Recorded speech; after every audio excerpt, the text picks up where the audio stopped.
नमस्कार और स्वागत है। आज हम एक बहुत ही बड़ी भर्ती पर विस्तार से बात करने वाले हैं। यूपी आंगनवाड़ी भर्ती 2026। जी, और ये इसलिए भी खास है क्योंकि इसमें पदों की संख्या बहुत ज्यादा है, लगभग 61,372 पद। बिल्कुल।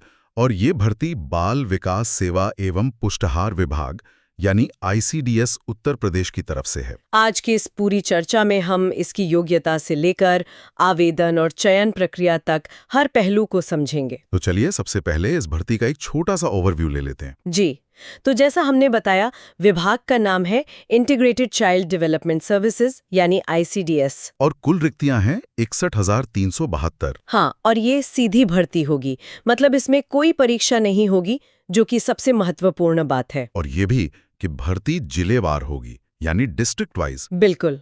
अच्छा, तो अब ये देखते हैं कि ये जो इतने सारे पद हैं, इनमें कौन कौन सी भूमिकाएं शामिल हैं। देखिए, इसमें मुख्य तौर पर 3 तरह के पद हैं। ओके। पहला है आंगनवाड़ी कार्यकर्त्री यानी वर्कर का पद। ठीक है।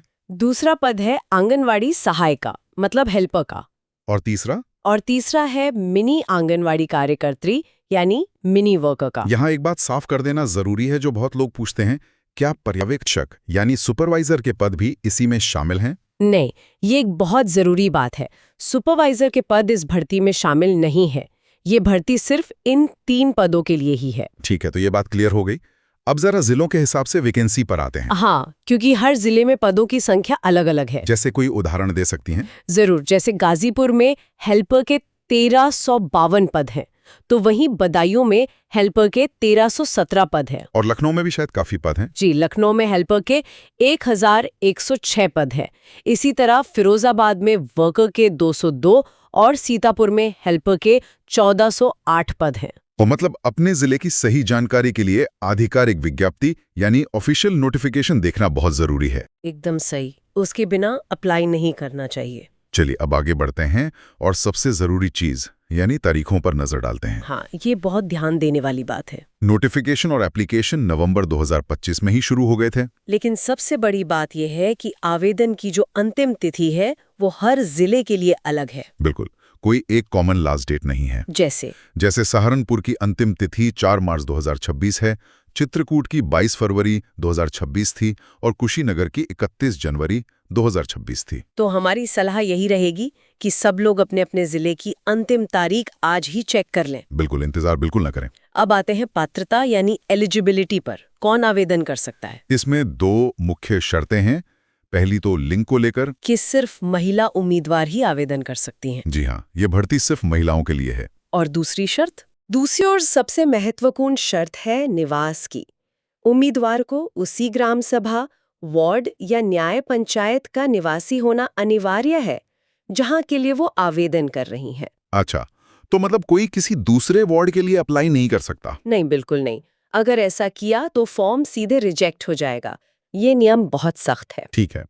अब निवास के बाद अगली शर्त है पढ़ाई की यानी शैक्षिक योग्यता की। हाँ, इसमें एक बड़ा बदलाव हुआ है। क्या बदलाव है? अब न्यूनतम योग्यता 12वीं पास यानी इंटरमीडिएट है, किसी भी मान्यता प्राप्त बोर्ड से, चाहे वो यूपी बोर्ड हो, सीबीएसई हो या आईसीएसई। तो मतलब अब 10वीं पास उम्मीदवार आवेदन नहीं कर सकते? नहीं, नए नियमों के अनुसार अब 10वीं पास उम्मीदवार पात्र नहीं है। और ग्रेजुएशन का क्या, वो अनिवार्य है? नहीं, ग्रेजुएशन अनिवार्य नहीं है, लेकिन हाँ, अगर किसी ने किया है तो उसे मेरिट में इसका फायदा मिल सकता है। अच्छा, तो हायर एजुकेशन को वेटेज दिया गया है। जी। अब बात करते हैं आयु सीमा की यानी एज लिमिट की। इसके लिए न्यूनतम आयु 18 वर्ष और अधिकतम आयु 35 वर्ष रखी गई है। और आयु की गणना किस तारीख से होगी?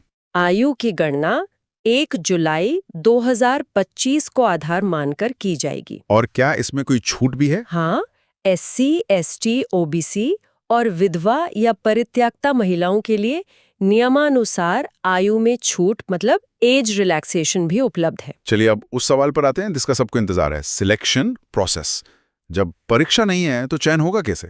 इसका प्रोसेस बहुत ही सीधा और सरल है। ओके। सबसे पहले तो आपको ऑनलाइन आवेदन करना होगा। ठीक है, वो तो पहला स्टेप है।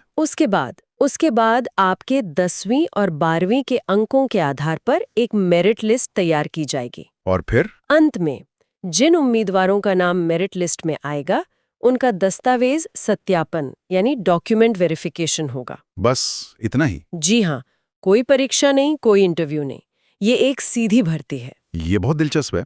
लेकिन ये मेरिट बनेगी कैसे? इसका कोई फॉर्मूला है? हाँ, इसका एक तय फॉर्मूला है और ये समझना बहुत जरूरी है। बताइए।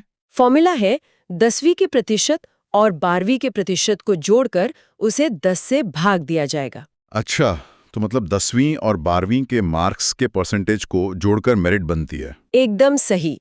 और जैसा हमने पहले बात की, अगर स्नातक यानी ग्रेजुएशन किया है तो उसके अंक भी जोड़े जा सकते हैं। तो इसमें किसी भी तरह के इंटरव्यू का कोई रोल नहीं है? बिल्कुल नहीं, सब कुछ आपके एकेडमिक्स पर निर्भर करता है। ठीक है। अब एक और जरूरी विषय, आरक्षण और वरीयता, मतलब प्रायोरिटी किसे मिलेगी? हाँ, अगर 2 उम्मीदवारों के अंक बराबर हो जाएं, तो उसके लिए एक वरीयता क्रम बनाया गया है। उसमें सबसे ऊपर कौन है? वरीयता में सबसे ऊपर विधवा महिला को रखा गया है। ओके, और उनके बाद? उसके बाद परित्यक्ता या तलाकशुदा महिला को। ठीक है, और फिर गरीबी रेखा से नीचे यानी बीपीएल के उम्मीदवारों को, और अंत में सामान्य या अन्य उम्मीदवार आते हैं। और SC, ST, OBC, EWS का आरक्षण? वो आरक्षण राज्य सरकार के नियमों के अनुसार जैसे लागू होता है वैसे ही लागू होगा। समझ गया। चलिए अब आवेदन के मोड और शुल्क पर बात करते हैं। आवेदन का मोड सिर्फ और सिर्फ ऑनलाइन है। आपको वेबसाइट abanganwadibharti.in पर जाकर ही आवेदन करना होगा। और सबसे अच्छी खबर जो शायद है वो ये कि आवेदन का शुल्क 0 है। जी हाँ, जनरल, ओबीसी, SC, ST सभी श्रेणियों के लिए ये पूरी तरह से निःशुल्क है, कोई फीस नहीं है। ये बहुत अच्छी बात है। और आगे की जानकारी से पहले हम ये भी कहना चाहेंगे कि जॉब अलर्ट अड्डा YouTube चैनल को सब्सक्राइब करना न भूलें। बिल्कुल। अब आते हैं सबसे जरूरी चीजों में से एक पर, दस्तावेज। क्या क्या डॉक्यूमेंट्स लगेंगे? एक पूरी चेकलिस्ट है। सबसे पहले तो आपके शैक्षणिक प्रमाण पत्र यानी 10वीं और 12वीं की मार्कशीट, ठीक है। फिर आधार कार्ड, और तीसरा जो सबसे महत्वपूर्ण है, निवास प्रमाण पत्र यानी डोमिसाइल सर्टिफिकेट। ये तो सबसे जरूरी होगा। जी, इसके अलावा जाति प्रमाण पत्र अगर लागू हो तो, आय प्रमाण पत्र जैसे EWS या BPL कार्ड, और आपका एक मोबाइल नंबर और पासपोर्ट साइज फोटो। ये सभी दस्तावेज आवेदन के समय अनिवार्य है। ठीक है। अब मान लीजिए किसी के पास ये सारे डॉक्यूमेंट्स तैयार हैं, तो फॉर्म भरने की प्रक्रिया क्या होगी, स्टेप बाय स्टेप? बहुत आसान है। स्टेप 1 है रजिस्ट्रेशन। आपको अपने मोबाइल नंबर और OTP के जरिए रजिस्टर करना होगा। फिर स्टेप 2? स्टेप 2 में आपको अपनी व्यक्तिगत जानकारी, अपना जिला, अपना वार्ड, ये सब चुनना होगा। ठीक है। स्टेप 3 है अपलोड का। इसमें आपको अपनी फोटो, हस्ताक्षर और बाकी दस्तावेज अपलोड करने हैं। और आखिरी स्टेप? स्टेप 4 है फाइनल सबमिट। सबमिट करने के बाद एक प्रिंट आउट जरूर ले लें। फोटो और हस्ताक्षर अपलोड करने के लिए भी कुछ खास नियम होते हैं ना, साइज वगैरह को लेकर? जी बिल्कुल। फोटो के लिए फॉर्मेट JPG या JPEG होना चाहिए, साइज 20 KB से 50 KB के बीच। और डायमेंशन? डायमेंशन 3.5 सेंटीमीटर गुणा 4.5 सेंटीमीटर, और फोटो एकदम साफ होनी चाहिए। और हस्ताक्षर के लिए? हस्ताक्षर के लिए काले पेन से सफेद कागज पर साइन करें। उसका साइज 10 KB से 20 KB के बीच, और डायमेंशन 1.5 गुणा 3.5 सेंटीमीटर होना चाहिए। और एक बात का ध्यान रखना होगा कि धुंधले दस्तावेज रिजेक्शन का कारण बन सकते हैं। बिल्कुल, स्कैनिंग एकदम क्लियर होनी चाहिए। चलिए अब बात करते हैं उन आम गलतियों की जो लोग अक्सर फॉर्म भरते समय करते हैं। क्या है वो गलतियां जिनसे बचना चाहिए? सबसे पहली और सबसे बड़ी गलती है गलत वार्ड या गांव का चयन करना। इससे तो फॉर्म ही रिजेक्ट हो जाएगा। सीधे। दूसरी गलती है अंकों को भरने में। अगर आपने अपने परसेंटेज गलत भर दिए तो आपकी मेरिट पर सीधा असर पड़ेगा। और क्या इन गलतियों को सुधारने का मौका, मतलब कोई करेक्शन विंडो मिलती है? आमतौर पर इस तरह की भर्तियों में फॉर्म में सुधार का मौका नहीं मिलता है। तो फिर क्या करना चाहिए? इसलिए फॉर्म सबमिट करने से पहले प्रीव्यू का ऑप्शन जरूर चेक करें। अपनी हर डिटेल को 2 बार 3 बार जांच लें। बहुत सही सलाह है। अब मान लीजिए किसी का चयन हो जाता है, तो एक आंगनवाड़ी कार्यकर्ता का असल में काम क्या होता है? देखिए, ये एक बहुत ही महत्वपूर्ण जिम्मेदारी है। उनका काम है बच्चों का वजन और स्वास्थ्य ट्रैक करना। अच्छा। गर्भवती महिलाओं की देखभाल करना और उनका टीकाकरण सुनिश्चित करना। राशन वितरण भी इनके जिम्मे होता है ना? जी, राशन और पोषाहार का वितरण। और एक बहुत जरूरी काम है 3 से 6 वर्ष के बच्चों को प्री स्कूल शिक्षा देना। तो एक बहुआयामी भूमिका है। अब सैलरी और पोस्टिंग पर भी बात कर लेते हैं। पोस्टिंग तो बहुत सुविधाजनक है। आपकी पोस्टिंग आपके ही गांव या वार्ड के आंगनबाड़ी केंद्र पर होगी। मतलब कहीं बाहर नहीं जाना पड़ेगा। जी नहीं। और सैलरी को यहाँ मानदेय यानी ऑनरेरियम कहा जाता है, जो सरकार तय करती है। और क्या इसके अलावा भी कुछ मिलता है? हाँ, परफॉर्मेंस के आधार पर प्रोत्साहन राशि यानी इंसेंटिव भी मिलता है। कार्यकर्ती और सहायिका का मानदेय अलग-अलग होता है। ठीक है।